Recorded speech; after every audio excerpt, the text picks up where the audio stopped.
Evening, everybody.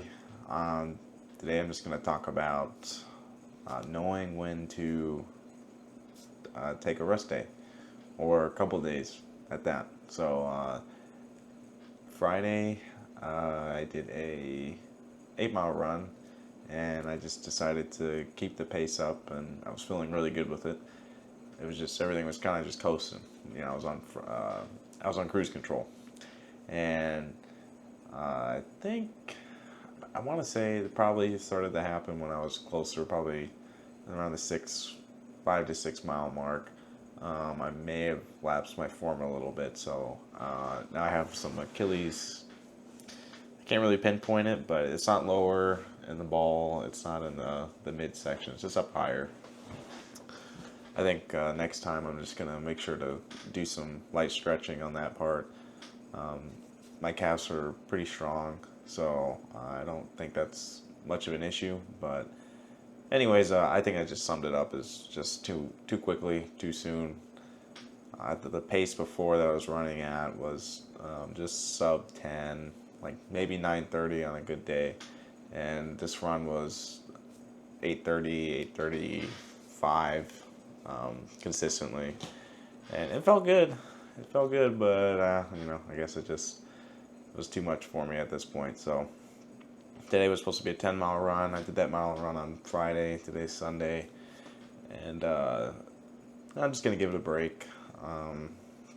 Unfortunately, I'm getting really close to my marathon at this point, so missing run days isn't preferable. But if I had to miss a run day, it definitely would be a longer run day, just because how my training is set up. So I should be able to rebound pretty quickly, hopefully.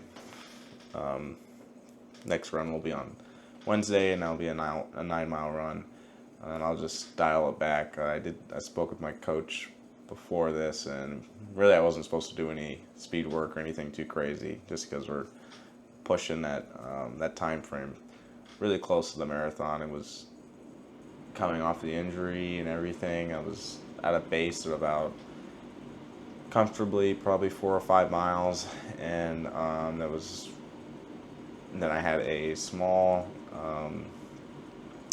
tendon pain on my right foot, so I had to take a little bit off that, and so they kind of put me around 5 weeks to come up to, of course, 26.2. But I'm not gonna scale up to that point.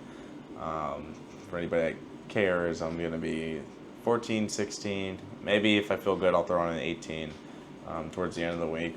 But I'll have my taper for the marathon, so that's a 1 week taper.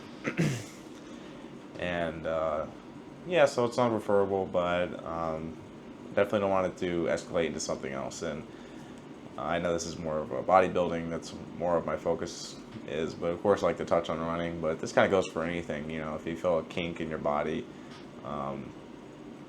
best to hold it off. It's a lot easier when you're weightlifting, because you feel it, and you're like, okay, hey, let me take a step back. But when you're running, it's a lot easier just to keep pushing through it, just because you're out there. So, but yeah, I really haven't had any problems weightlifting. I would say I had some pain here months ago when I'm doing flies and stuff like that, but kind of catering what flies I'll be doing and everything like that was ways not to agitate it. But I never had any really injuries that prevent me from training from weightlifting. So it's usually all just from endurance sports and stuff like that. So yeah. So anyways, if anybody out there, let's say you felt a kink in your body when you're bodybuilding or weightlifting, running, whatever, just take a step back. It's not the end of the world if you can, take as long as you can. Obviously, you don't want to stay out of the gym too long, but if it just piece away at a different body part, if you're running, hopefully just take a couple of days off. I'll probably be doing 4 days off, and do your stretching. If you have a physician, contact your physician. I have a really good physician that helps me out with a lot of my running injuries and getting back into it. So There's plenty of things out there you can do for rehab, so don't be afraid to reach out for help in that aspect, because it took me about a year and a half, a year and some change really to work up the courage. Usually I'm just kind of like, no, I'm gonna do it by myself. But getting older, getting wiser, you know, better to have someone with experience and to know how to fix those issues than you trying to figure it out yourself. So yeah, so that's pretty much all I wanted to go into, guys. Catch you next time.